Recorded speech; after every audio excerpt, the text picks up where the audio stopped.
Many highly sensitive people and empathic people also fall into codependency. I'm going to talk about the root cause of codependency and how we can heal. Watch this video.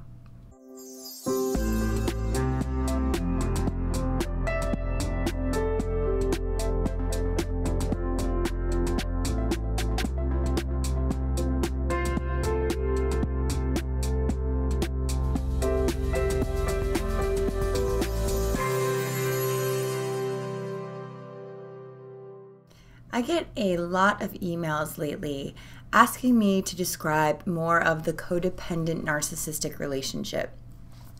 And what's probably surprising to a lot of you is this codependency and narcissistic dynamic does not start in our intimate relationships. It actually started with our first relationship, with a parent, with our surroundings, with our childhood environment.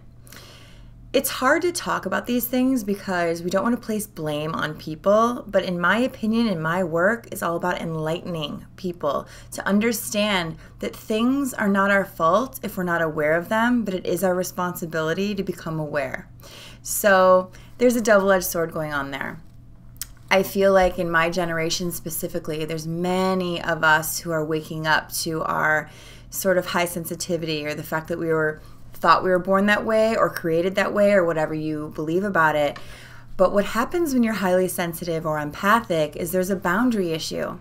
You feel everybody else's feelings. You don't know what's yours and what's someone else's. But I want to talk about the root cause of how that can push you into a codependency and having relationships with other codependents or narcissists. The thing is this. When you don't have a very strong sense of self, or you feel like you're born on the wrong planet, it's because you weren't properly mirrored. There's an attachment trauma. And I'm going to do more videos on attachment trauma. I have a couple right now that are out. It'll be somewhere up there at the end of this video, so you can watch it as well on my playlist. But an attachment trauma is when you're not properly attached to your primary caregiver for whatever reason.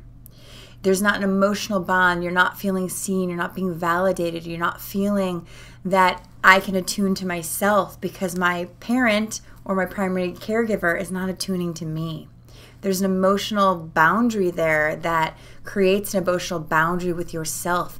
It's interesting because I was telling a client about this the other day, and she said, wow, Candace, you do so many videos on the authentic self and the true self. It's almost like there's an attachment trauma with the true self.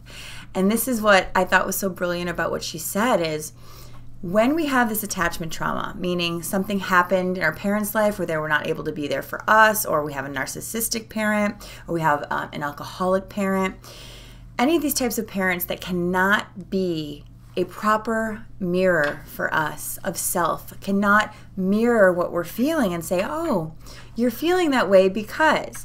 Instead, what a lot of parents have done unknowingly even, okay, this isn't even like they're all freaking monsters. Like, a lot of parents don't know what they're doing when you say, I feel this way, and they say, no, you don't, you're fine. That's a very small version of what I'm talking about, but it's still what I'm talking about. When our emotional self, our sense of self, is not confirmed or validated or affirmed, we cannot attune to ourselves. We start getting lost in this emotional abyss of who the hell am I and how do I find out who I am. We're constantly looking for that external validation because we didn't get it in our internal environment, and we don't know how to anchor to self. People that grow up like this often have a really hard time making decisions, often feel like everything's their fault, often feel like if anyone has any kind of reaction to you, it's because of you, because you don't have that strong sense of self-esteem and self-awareness, sense of self. This happens so much. And the main reason is because of the attachment trauma or the lack of mirroring. Now, what happens, to go back to what my client said, what happens when this goes on is later in life, because we haven't built that skill, we haven't been parented, our emotional body has not been parented in the way that it needs to be parented. When you come to Earth, you need someone to say, you're part of this tribe. It's a tribal injury when you don't know who you are or where you fit because you're not getting that mirror. You're not getting that confirmation from someone who's supposed to be confirming you. So you search for it. And so as my client was saying, this attachment trauma with your authentic self, it's genius. It's what I always talk about, but haven't really said in those words. And what happens is when we don't have this attachment, this healthy attachment with our caregiver, we grow up and we do the same thing to ourselves. We abandon ourselves. We reject ourselves.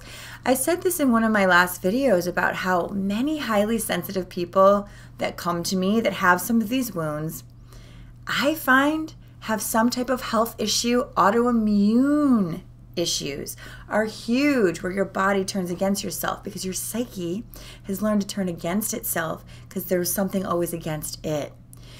So think about it. We start parenting ourselves as we were parented in many ways.